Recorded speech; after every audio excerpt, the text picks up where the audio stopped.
Halo, jumpa lagi sahabat Kompas dengan kami.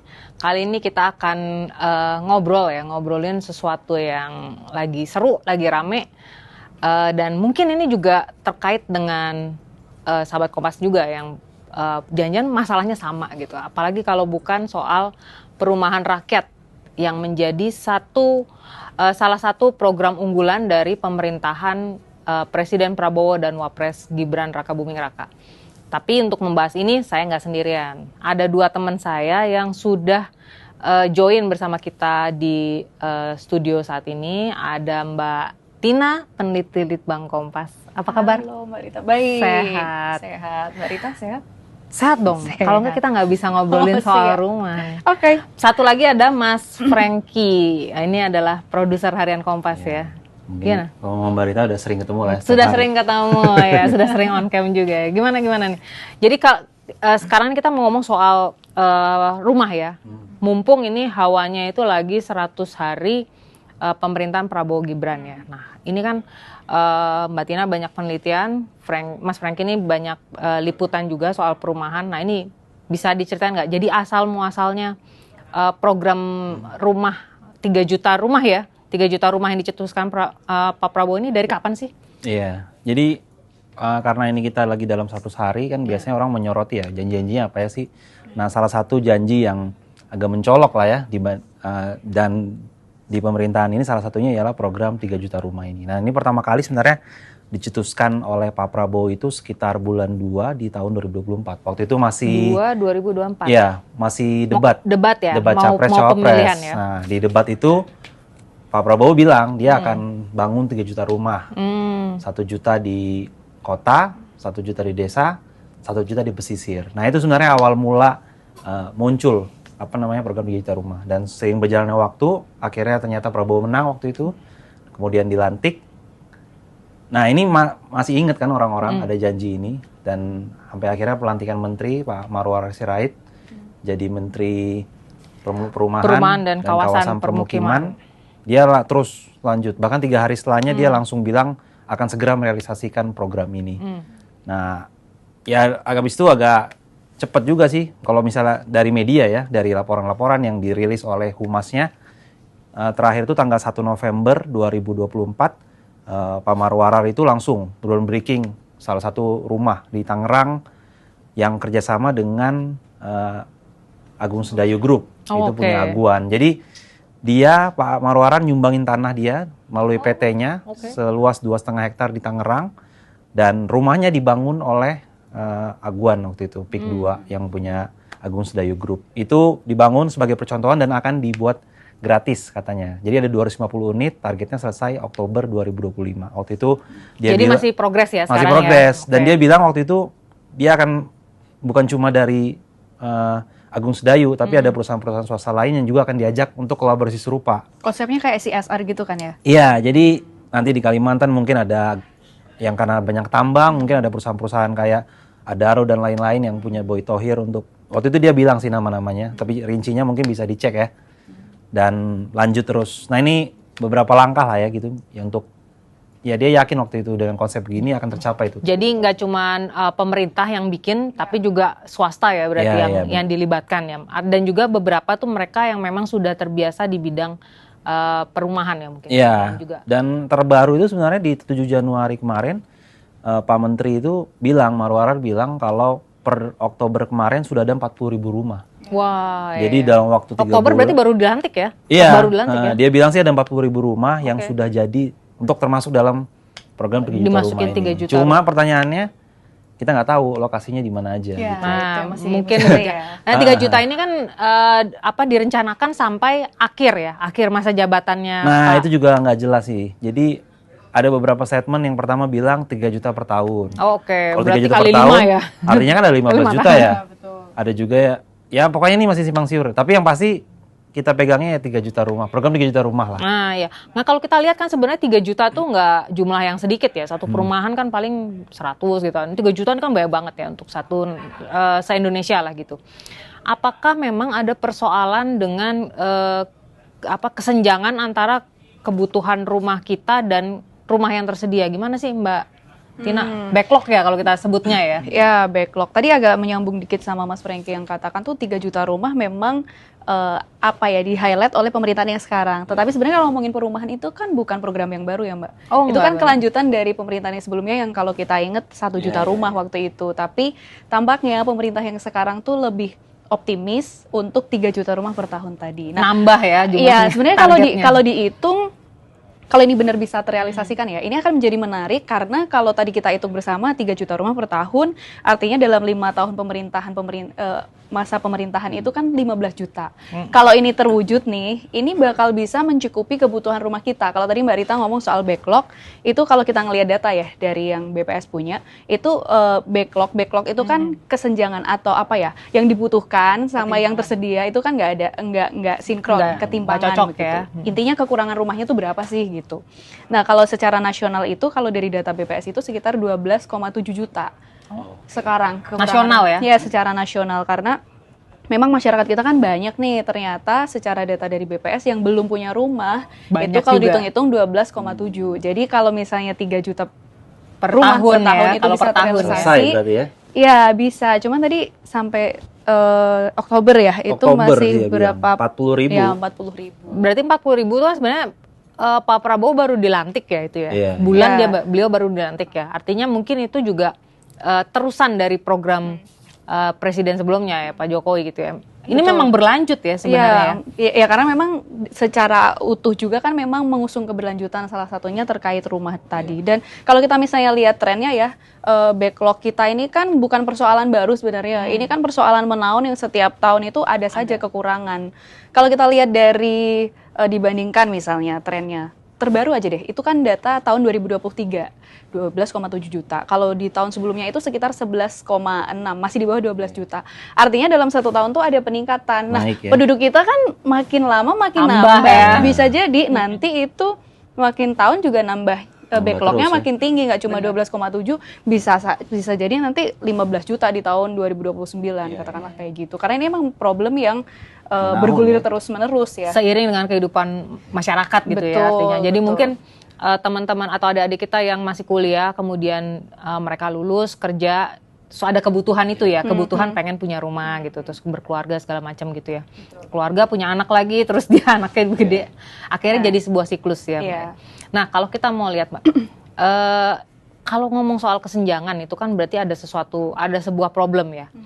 Apakah problemnya itu di kecepatan kita membangun rumah, atau problemnya itu di kemampuan warganya ini untuk membeli rumah? Di mana sih sebenarnya persoalannya ini?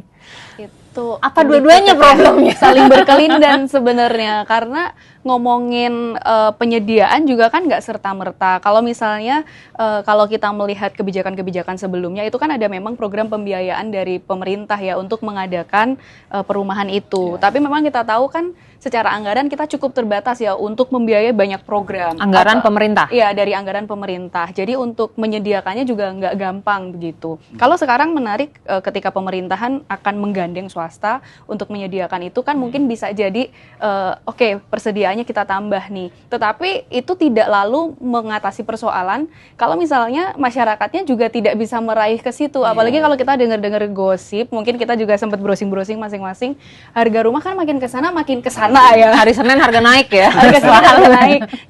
Jadi persediaannya ada, tetapi ketika harganya tidak bisa dijangkau oleh masyarakat, lalu ya sama aja kan gitu. Jadi mungkin grafik kenaikan rumah dan grafik kenaikan gaji itu nggak imbang. Akhirnya nggak ketemu ya. Iya, nggak ketemu. Apalagi kan makin kesini kan pengeluaran makin bertambah. Kalau dulu, ya? Betul, dulu kan memang bukan dulu, sampai sekarang pun rumah itu masih menjadi kebutuhan primer. Sandang, pangan, papan itu kan sudah pakem ya dari dulu. Tapi kan makin kesini kebutuhan primer kita itu kan nambah ya. Salah satunya internet itu kan sekarang juga jadi kebutuhan primer. Belum jadi, pendidikan ya. Betul, pendidikan yang makin mahal. Jadi makin banyak kebutuhan-kebutuhan primer yang harus dipenuhi juga. Jadi untuk membeli rumah yang harganya juga makin naik itu nggak mudah. Jadi pun persediaannya ada, kalau harganya nggak bisa terjangkau juga akan sama aja. Backlog atau kekurangan rumah itu masih akan terus terjadi. Muda milih ngontrak gitu Betul. Akhirnya jadi ini ya, kontraktor sepanjang masa. Daripada harus cicil terus tapi membebani keuangan kan. Benar. Nah, Frank, kalau dari liputan itu sebenarnya rumah murah yang dicanangkan sama Presiden Prabowo sekarang ini tuh menarget siapa sih gitu? Iya. Kalau dibilang untuk MBR ya masyarakat berpenghasilan rendah itu yang seperti apa sih? Nah, dalam beberapa kali statementnya Menteri Marwarar Sirait itu selalu ngomong kalau MBR itu dia ngomongnya penghasilan di bawah 8 juta. 8 juta per bulan. Artinya kalau kita melihat kan artinya nih orang yang harus punya gaji ya. Tapi dalam beberapa kesempatan juga dia mengklarifikasi, nggak cuma orang yang punya kerja formal lah bahasanya ya untuk bisa. Oh, nggak cuma kantoran. Ya, dia beberapa kali bilang juga ada kalau bahkan tukang bakso, misalnya ya petani, dan itu juga bisa. Nah, yang jadi pertanyaan kan skemanya gimana gitu kan, syaratnya apa dan bagi lain-lain. Sebenarnya kan ini nanti akan balik lagi ke bank kan. Artinya ada, kalau kita ngomongin subsidi kan biasanya Bank BTN ya yang akan mengsurvei. Nah ini sejauh ini kemarin aku sempat ngobrol juga dengan Ketua APRSI Pak Junaidi Abdillah. Kita coba nanya kan, realistis nggak sih sebenarnya pembangunan 3 juta rumah ini gitu kan. Dia bilang sih sebenarnya kalau pembiayaannya jelas, maksudnya dari pemerintah itu akan begini, segini untuk pengembang, ini untuk subsidi untuk rakyat segini, dari pemerintah ngasih segini, mereka pasti akan dengan mudah. Maksudnya kalau uangnya ada ya bisa dibangun. Cuma persalahannya sampai sekarang, saya wawancara itu sekitar 12-13 Januari lah ya. Dia bilang ya sampai sekarang belum jelas. APRSI sendiri belum tahu kayak apa skema gitu ya. Pembiayaannya bagaimana. Tapi kalau kita ngomongin skema sebenarnya kan dalam beberapa kali rilis yang oleh Kementerian Perumahan dia udah ngeluarin sebenarnya. Nah kalau bisa boleh saya bacain ya. Anggarannya dia kan kementerian itu sekitar 5,27 triliun di tahun ini, di 2025. Satu tahun ini aja untuk perumahan ini. Untuk anggaran kementeriannya ya. Nah, di luar itu ada juga anggaran yang dibelikan oleh pemerintah melalui Kementerian Keuangan untuk subsidi perumahannya. Jumlahnya itu sekitar 35 triliun. Nah, 35 triliun ini dibagi-bagi lagi tuh. Ada yang untuk fasilitas likuiditas pembiayaan perumahan atau FLPP. Terus kemudian ada juga untuk subsidi bantuan uang muka atau SBUM. Ada juga untuk subsidi selisih bunga. Dan terakhir ada dari TAPRA. Nah ini tuh udah ada peruntukan-peruntukannya. Nah kalau di total-total, jumlah uang yang 5 triliun dan tambahan 35 triliun itu, Menteri Marwarar waktu pernah bilang, hanya sekitar 250 ribu lah dalam 1 tahun yang bisa dibangun oleh pemerintah. 250 ribu, jauh ya itu jadi. Artinya masih ada sekitar 2,7 jutaan lah ya. Nah dia bilang dia akan menggandeng swasta, termasuk yang terbaru kan 8 Januari dia baru menandatangani MOU dengan Qatar untuk membangun 1 juta rumah di perkotaan lah khususnya ya, Jakarta. Lokasinya sih katanya mau pakai lahan BLBI, lahan bekas koruptor. Yang disita ya. Ini baru ngomongnya ya, kita nggak tahu prakteknya nanti gimana. Soalnya dan apakah lahan itu sebanyak untuk 3 juta rumah ini? Kalau mungkin diberitakan dan lain itu akan menjanjikan ya. Apalagi kan MOU-nya keren ya di istana, disaksikan langsung oleh Pak Presiden Prabowo. Terus kemudian sudah oke lah kelihatannya. Tapi kita nggak tahu nih, karena masih panjang sih sebenarnya. Nah kalau misalnya kayak gitu ya, artinya kan pemerintah udah kayak serius banget ya. Dari hari pertama kementerian yang tadinya PUPR udah dipisah tadi yang disebutkan ya langsung jadi sebuah kementerian sendirian. Artinya itu salah satu bentuk keseriusan gitu ya. Tapi kan ada persoalan juga kayak misalnya lahan yang itu ternyata hanya cukup dana itu hanya cukup untuk sekian 250 ribu ini. Nah kalau dari surveinya Litbang gimana sih Mbak Tina?